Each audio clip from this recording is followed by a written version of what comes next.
தந்தை பெரியார் அவர்கள் நடத்தின முதல் மொழி போராட்டம் 1937-38 ஆண்டில் நடந்துச்சு. அப்போது பள்ளிக்கூடங்களில் ஹிந்தி கட்டாய பாடமாக அறிவிக்கப்பட்டதை எடுத்து அந்த போராட்டம், மொழி போராட்டம் நடந்துச்சு. முத்தமிழர் டாக்டர் கலைஞர் அவர்கள் தன்னுடைய 14th ஏஜ் 14வது வயசில் திருவாரூரில் அந்த போராட்டத்தில் கலந்துக்கிட்டார். அந்த ஹிந்தி திணிப்பு என்கின்ற அறிவிப்பு அதிகாரபூர்வமாக ரத்து செய்யப்பட்ட நாள் இதே February 21, 1940 ஆண்டு. எனவே மொழி ரீதியாக பல சிறப்புகளை கொண்ட இந்த நாளில் இந்த சிறப்பான நிகழ்ச்சி ஏற்பாடு செய்யப்பட்டு நடந்துகிட்டு இருக்கிறது. பல பேர் இன்னும் சந்தேகத்தோடு கேட்டுக்கிட்டு இருக்கிறாங்க. இந்தியாவில் இருக்கக்கூடிய மற்ற மாநிலங்கள்லாம் ஹிந்தியை ஏற்றுக்குச்சு, ஆனால் தமிழ்நாடு மட்டும் ஏன் இன்னும் எழுத்துக்கிட்டு இருக்கு அப்படின்னு தொடர்ந்து கேட்டுக்கிட்டு இருக்கிறாங்க. அவங்களுக்கெல்லாம் நான் சொல்ல விரும்புகின்ற ஒரே பதில் இதுதான். மற்ற மொழிகளுடைய துணை இல்லாமல், கலப்பு இல்லாமல் தனிச்சு இயங்குற ஆற்றல் தமிழ் மொழிக்கு நிச்சயம் எப்பொழுதுமே உண்டு. அதைத்தான் கால்டுவெல் சொன்னார். அதையொட்டி மறைமலையடிகள், தேவநேய பாவாணர் போன்றவர்களும் சொன்னாங்க. இன்னைக்கு தமிழ் மொழியுடைய சிறப்பை, தொன்மையை உலகமே தெரிஞ்சுக்கின்ற வகையில் இந்த நூல் தொகுப்புகள் இன்றைக்கு வெளியிடப்பட்டிருக்கிறது. இந்த நூல்கள் எல்லாம் மிகப்பெரிய ஆய்வுக்கு அப்புறம் கொண்டு வரப்பட்டிருக்கிறது.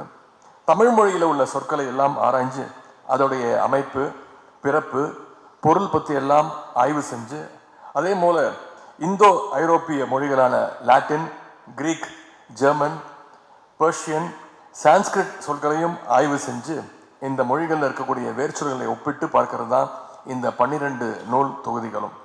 The first volume of this dictionary series was released by our Honorable Chief Minister in 2025, 25th of March. The second and third volumes were released at the Chennai International Book Fair last month. Today, I am privileged to release the 4th volume on this occasion. The remaining volumes will also be released very soon. இந்த நூல்களை எல்லாம் தமிழ்நாடு அரசனுடைய மொழி ஞாயிறு தேவநேய பாவாணர் விருதினை பெற்ற மதிப்பிற்குரிய திரு அரசேந்திரன் அவர்கள் பதிப்பாசிரியராக இருந்து இந்த நூல்களை கொண்டு வந்திருக்கின்றார். இந்த நேரத்தில் திரு அரசேந்திரன் அவர்களுக்கும் அவருக்கு உறுதுணையாக இருந்த என்னுடைய அத்தனை பேருக்கும் என்னுடைய பாராட்டுகளையும் வாழ்த்துக்களையும் நான் தெரிவித்துக் கொள்கின்றேன். தமிழ் மொழியுடைய பழமையை, பெருமையை நிலைநாட்டுறதுக்கு இந்த மாதிரியான ஆராய்ச்சிகள் மிக மிக அவசியம். இது காலத்தின் கட்டாயம். திராவிட இயக்கம் தமிழுக்கு என்ன பண்ணுச்சுன்னு பல பேர் கேட்குறாங்க. அவங்களுக்கு நான் சொல்கின்ற பதில், தமிழ்நாட்டில் இருமொழி கொள்கை தான் எப்போதும் இருக்கும் என்பதை கொண்டு வந்தது திராவிட முன்னேற்ற கழகம். இந்திக்கு இங்கே இடமில்லைங்கிறத உறுதி செய்தது திமுக அரசு. நம்முடைய மாநிலத்திற்கு தமிழ்நாடுன்ற பெயரை வச்சதும் நம்முடைய திராவிட முன்னேற்ற கழகம் தான். தமிழ் மொழிக்கு செம்மொழி அந்தஸ்தை பெற்று தந்ததும் திமுக அரசு. நம்முடைய திராவிட மாடல் அரசு அமைஞ்ச பிறகு தமிழ் அறிஞர்களுடைய நூல்களை எல்லாம் நம்முடைய முதலமைச்சர் அவர்கள் நாட்டுடைமையாக்கி இருக்கின்றாங்க. அதே போல முத்தமிழர் மொழிபெயர்ப்பு திட்டத்தில் 160 நூல்கள் வெளியிடப்பட்டிருக்கின்றது. திசைதோறும் திராவிடம் திட்டத்தில் இதுவரை 74 நூல்கள் வெளியிடப்பட்டிருக்கிறது. தமிழ் எழுத்தாளர்களுக்கு கனவு இல்லம் திட்டத்தில் வீடுகளும் ஒதுக்கப்படுகின்றது. அதே போல் மாவட்டந்தோறும் புத்தக திருவிழாக்கள், சென்னையில் பன்னாட்டு புத்தக திருவிழா, இப்படி தமிழ் மொழி வளர்ச்சிக்காக ஏராளமான பணிகளை நம்முடைய திராவிட மாடல் அரசு தொடர்ந்து செய்து வருகின்றது. அந்த வரிசையில் இந்த வேர்ச்சொல் நூல்கள் வெளிவருவது மிக பெருமைக்குரிய ஒரு விஷயம். At this juncture, I wish the international seminar on the released volumes of this dictionary series to be a fruitful and a very successful one.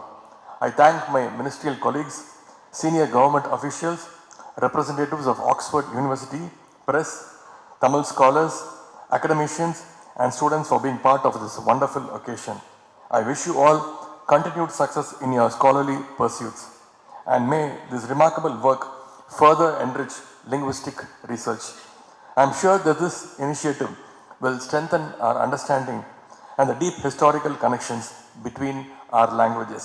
Thank you very much. அனைவருக்கும் நன்றி, வணக்கம்.